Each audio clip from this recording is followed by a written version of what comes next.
Guys, have you considered building your own diversified portfolio with just 3 ultra-low-cost ETFs? If so, you're in the right place. Today we're going to suggest 3 core Vanguard exchange-traded funds to create a balanced and diversified portfolio with just these carefully selected funds. Building a portfolio might seem like a complex task, but it doesn't have to be. The key lies in understanding the concept of allocation percentages and their role in creating a balanced portfolio. When we talk about allocation percentages, we're referring to the proportion of your investment you put into different types of assets. This could be stocks, bonds, or other types of investments. In our case, we're going to discuss a portfolio composition that includes 70% stocks and 30% bonds. This allocation mix is geared towards a conservative to moderate growth portfolio. Now, you might be wondering why this particular mix? Well, the idea is to strike a balance between potential returns and risk. The stocks provide the potential for growth, while the bonds add an element of stability and income to your portfolio over time. To give you a bit of context, let's take the Vanguard Wellington Fund as an example. This fund is a well-established and reliable balanced mutual fund that you could emulate with a classical conservative 60-40 portfolio. Technically, as of the first quarter of 2024, it's about 67% stocks. So we're suggesting 70-30 is a good place to start for anyone building their own portfolio, even if it may seem a bit conservative for younger or more experienced investors. Remember, these allocations are geared towards a conservative to moderate growth portfolio. Now that we've covered the basics, it's time to dive into the ETFs that can help you achieve this. So stay tuned as we reveal our choices and guide you on your journey to building a robust investment portfolio. The stock market is a sea of risks and rewards. Let's navigate it together. The key is understanding your own tolerance for risk versus reward. Imagine walking on a tightrope.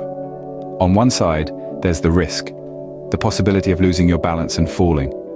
On the other side, there's the reward, the exhilaration of making it to the other end. Investing is a lot like that. It's about finding the right balance between the risk you're willing to take and the reward you're hoping to achieve. If you're new to the game or close to retirement, starting on the conservative side may be a good idea. Think of it as taking baby steps on the tightrope. This way, you can study your investment results over time, see how you react to the market's ups and downs, and reassess your comfort level. Remember, it's not just about the numbers, it's about your emotional response too. You may need to experience a full market cycle, including a bear market, to truly understand your risk tolerance. It's about learning from the market and then adjusting your portfolio accordingly. Let's start then with your bond distribution. Unsure of how much to put in bonds? Consider a 70-30 ratio. Bonds might not promise the tantalizing returns of stocks, but they serve as the steady and reliable tortoise in the investment marathon.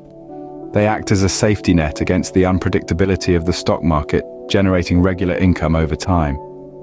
Having analyzed all of Vanguard's offerings, we found the Vanguard Intermediate Term Corporate Bond ETF, also known as VCIT, to be a fantastic starting point. This ETF is low cost, highly diversified, and offers a slight advantage in terms of risk-reward with slightly higher risk of corporate bonds versus treasuries, for a bit better current yield.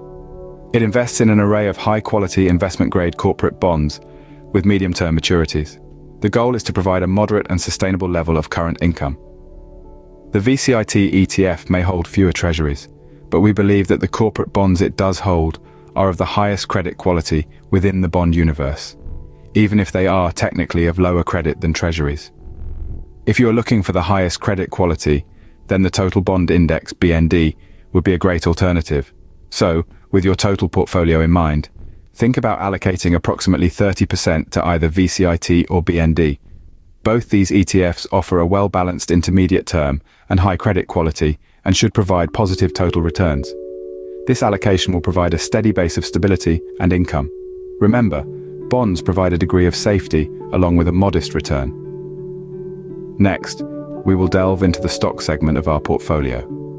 If you've made it this far, consider giving us a like and subscribe to support our work of helping wise investors. We really appreciate it.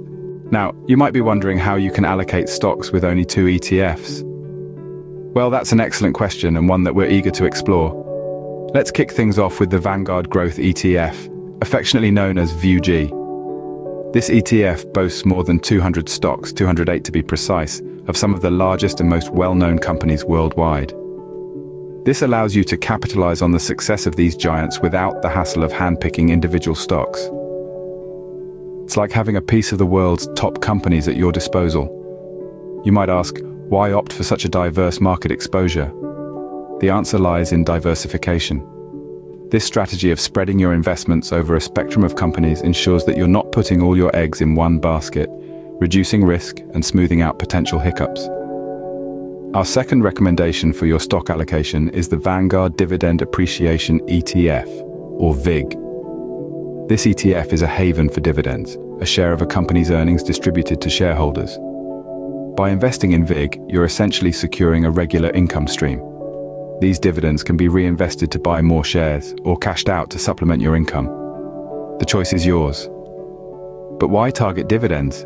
Companies that consistently pay dividends are often more stable and financially sound. They're less prone to market fluctuations, offering a sense of security in turbulent times. Plus, who wouldn't enjoy some extra cash? So, how should you distribute your stock allocation between these two ETFs? You could start by investing 40% in VAG for growth and 30% in VIG for income.